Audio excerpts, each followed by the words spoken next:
What we're going to discuss today is we're going to take a brief introduction to Microsoft Excel 2007-2010. Um, this will be a very quick demonstration because Excel has so many cool features that you won't learn it all in this video here.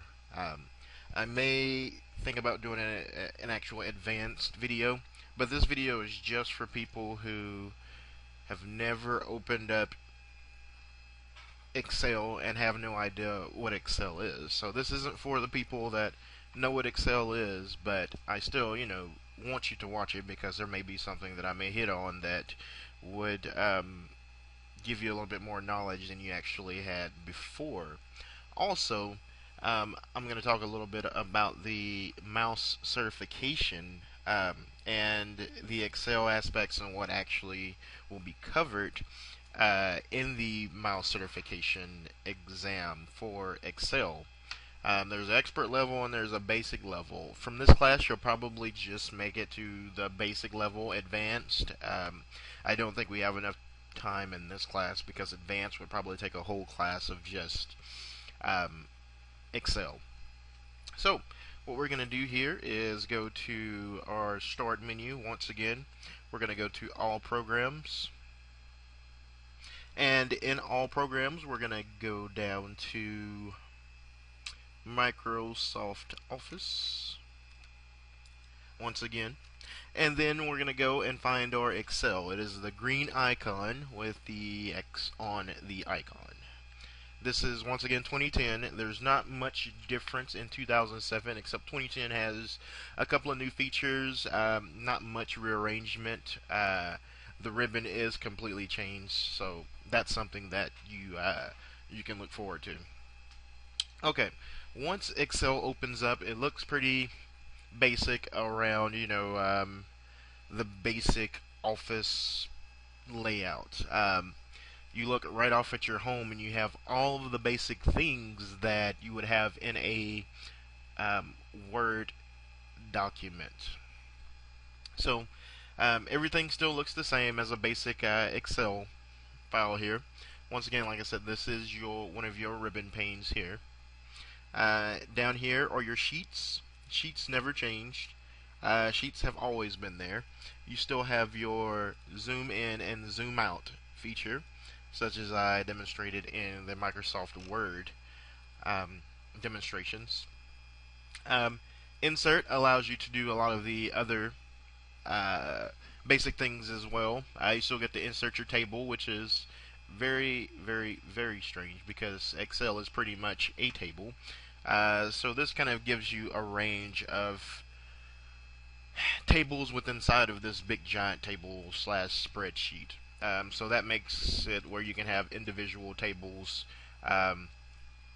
within your document here. So if you wanted to do some kind of analysis and split up your tables, you could do that just like this here.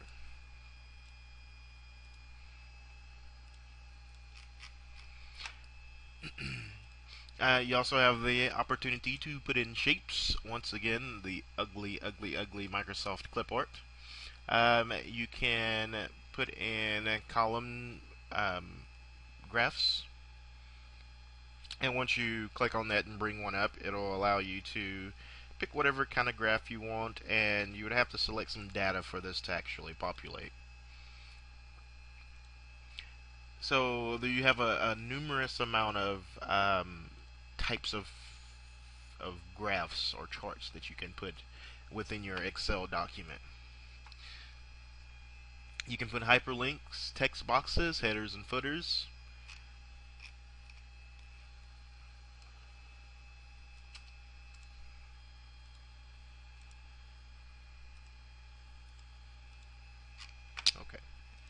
We're going to go to page layout. You have the same options you do in Microsoft Word or any other Office Suite product. You can change the margins. You can actually change the orientation to landscape, so it gives us a bigger little fill here. You can put it in breaks in the page. You can do something called a background, which is very strange because in the other suites you do not get this option here. So let's see if we can find something that is appropriate. Let's put this blue there. So what we have is a blue, and it's toweled across your different sheets here. And once you insert your background, I'm pretty sure when you print this, it'll print out within your sheet, but you'll still have this sort of toweling here. You would have to put a really large image, like a watermark or something, to make that a little bit more efficient there. So as you see, you can do um, your backgrounds, and you can delete your backgrounds. So that's kind of something new, which it'll be very hard to read if you're in an executive's office and you're trying to explain something, and you have SpongeBob blocking the quarterly reports or something. The next tab is something that is not in any other tool except Excel and Microsoft Office, but it's their ribbon, still the same amount. So you have this little cool feature here still to allow you to do auto summing. So it summed up all the fields.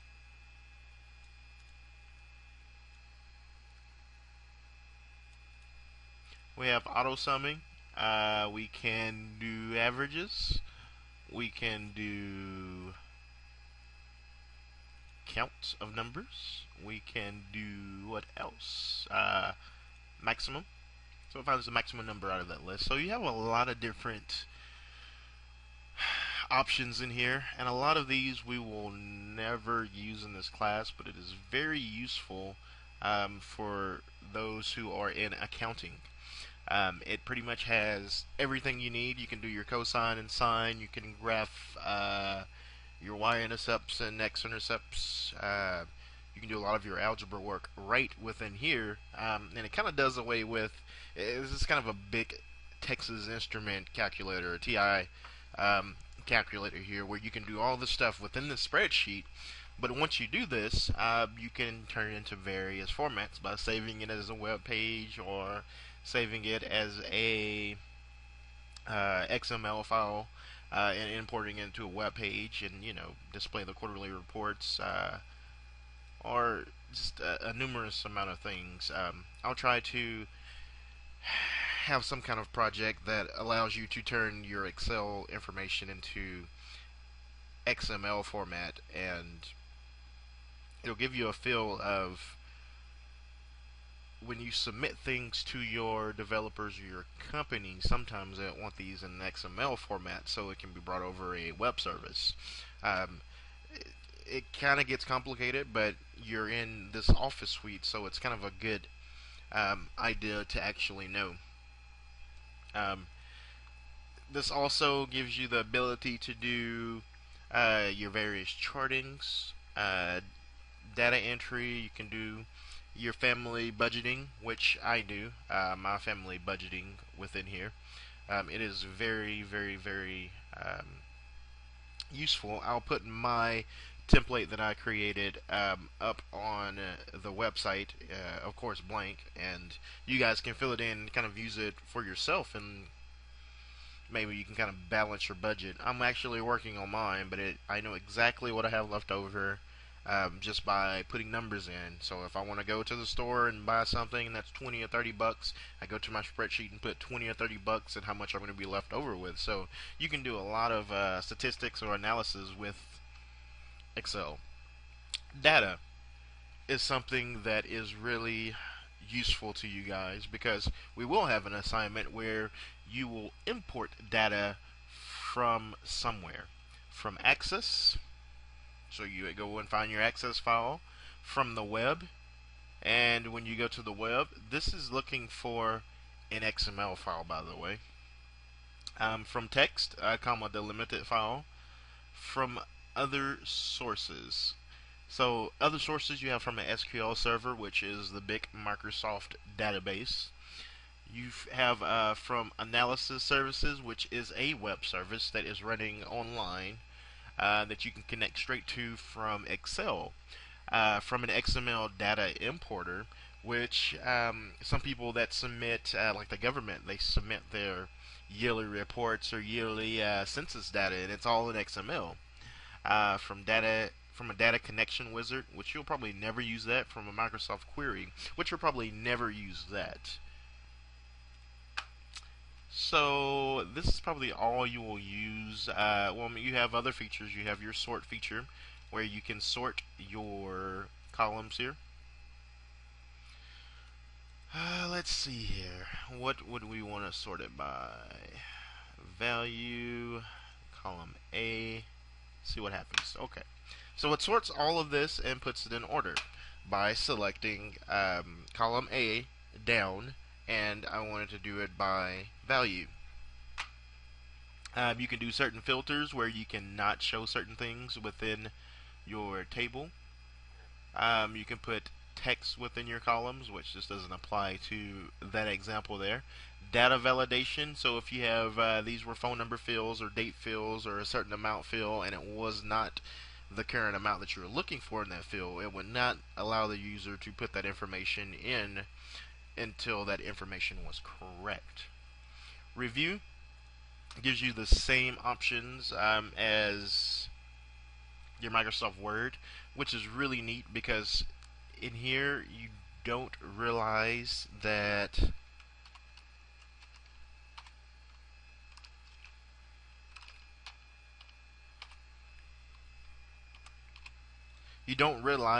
things are misspelled. So if you go to your spell check right here, it will say, did you mean text? You want to change it? And it actually changed my word. It didn't understand what I meant by that. Because I think CONT is actually a word, and so is co. So it actually checks your spelling. So you can select everything or allow Excel to search your whole document and find all of your errors. So it's a very cool tool. You also have the ability to share this and allow other people to communicate on your actual document and leave comments, and you can accept it or reject it. You can leave comments within the document. And this is only for you to see, so when you kind of click on this right here, you can see what this error or what this response is right here. And only you would see it. So when you print this out, it doesn't show this little red arrow. It's just for your eyes only. View gives you the same options to view as the Microsoft Word piece that you've just been introduced to. And load test. Load test, you'll probably never use this. This is for more of the statistics process.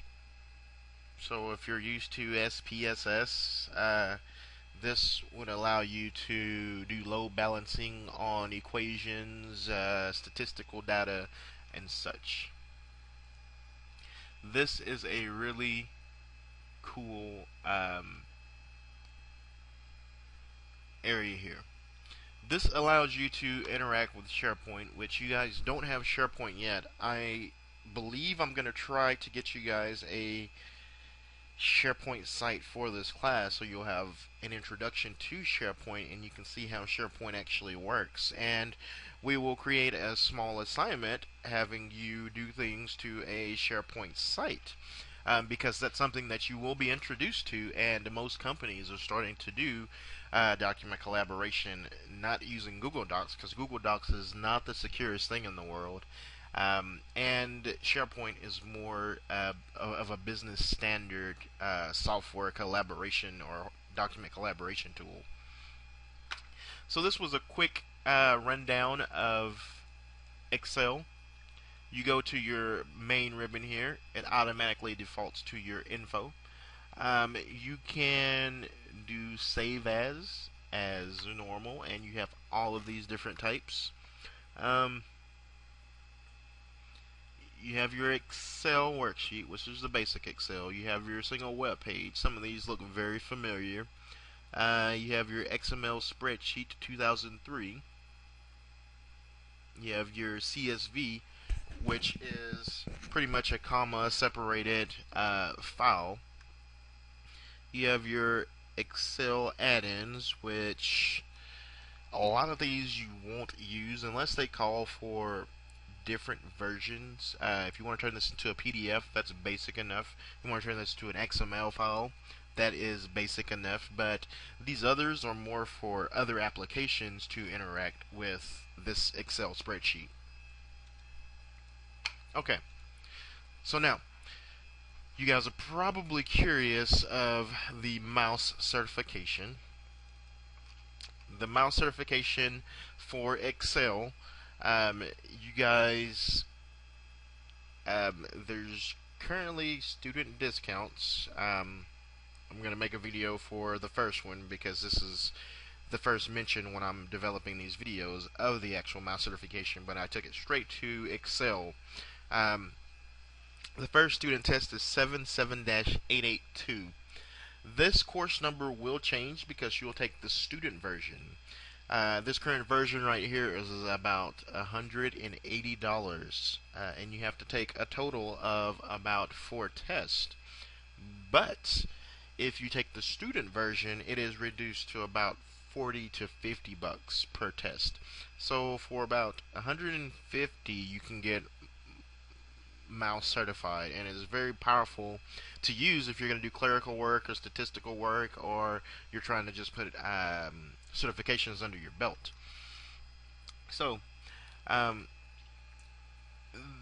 this test is pretty much geared toward accountants, clerical work, consultants, executives, help desk personnel, instructors, trainers, project managers, sales, students, and other members of the general population. Which I'm not even sure why they put that, because I think that includes everybody in the world.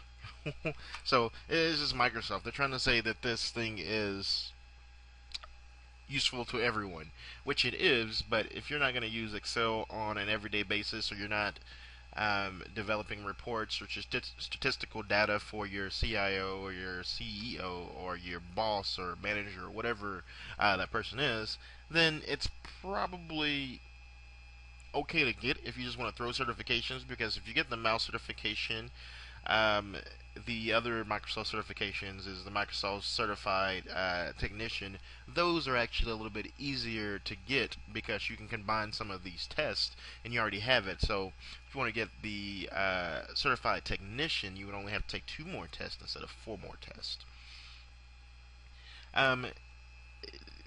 To be successful in the Excel mouse certification is not as hard as you actually think. You have to know a couple of key concepts, and I have exactly what comes from the Microsoft test. I have some PDF documents that if you go step by step, you will pass the test. You just can't skim through it. You have to go along with the actual projects and the assignments. They're not really assignments because I'm not sure if I'm going to grade them or take them for extra credit yet. But if you go through those steps and you understand those steps, you'll have no problem with the test. So you'll have to deal with charting, creating analytical financial reports, which that's pretty much a statistical document. You'll have to be able to do data entry. They're going to give you something in some kind of file or something that you're going to have to do data entry with. And they'll probably give you a file to import or typing in some data that they have on the screen. You'll have to be able to do a type of a family budget by calculating any averages and those type of things. You have to be able to format numerical data for money, currency, days, those type of things. You'll have to understand how to make a form in Excel. You'll have to understand graphing, um, and process data, which is you get an XML file or you get some kind of file, and you have to process that and put it into your Excel file and do statistical um, manipulation to that document. Reporting, um, be able to make a good looking report with headers and footers and margins and those type of things. Technical support, if there's something wrong with the Excel spreadsheet, um, you should automatically know what's wrong with it. Let's say if somebody said that this isn't giving me the total, it's giving me an average, you would automatically go here and look and see if they just had SU. This would have the name and an error right here. You would have to go here and figure out that that's where the actual error is and change it. Trading, don't really worry much about trading because it's going to be so entwined within the test that you won't even know that you'll be trading. Trading is a type of data manipulation. So these are the different types of skills that you will need. If you know every single one of these, or you can answer at least 2 to 3 questions on any one of these after you read the PDFs that I supplied to you, you will have no problem with the certification exam. This is also within the class, so you can actually view this later on. But this tells you everything that will be asked of you on the test. It looks really long, but I just showed you how to sort data. I showed you how to filter data. I told you how to add conditional formatting. I told you how to apply autofills. So a lot of this I showed you already. You just have to be proficient enough to do that on the test. And you cannot do shortcuts on the test unless it requires you to do a shortcut. If you do a shortcut, it will not count your process. There is preparation material, which I've already supplied you preparation material. Because right now they said there's no preparation material for any of this, which a lot of this, it's so new, it may not be until a couple of years. You have the ability to go to training or the open forum they actually have. MCP news groups, which you probably don't need any of this, but you can go to the forums and go and ask those individuals questions. There's people here all the time answering questions about the test, about those different things. And these are Microsoft employees, so they'll help you out because they want your money. So let's see if I can think of anything else here that I would like to introduce you guys to. Seeing none, this is all of the demonstration on, or the introduction to Excel that I actually have. So I will see you next time. And I also want to comment on my background again. It's called Hack the Planet. This is a kind of a hacker underground organization that does ethical or good hacking. If you ever seen the movie Hackers, they talk about Hack the Planet. So that would be an extra credit assignment for anybody that watches Hackers and can tell me something about the movie that is not a give me. Then I'll find some way to give you points, because this is a good movie and you're in a computer class, so I would advise, going to see that movie. It's not real. A lot of stuff that you see in there is not that's what I'm looking for, not accurate, but it is quite entertaining, and it kind of gives you an inside look at how things happen, but not really how they happen. So, until next time, bye.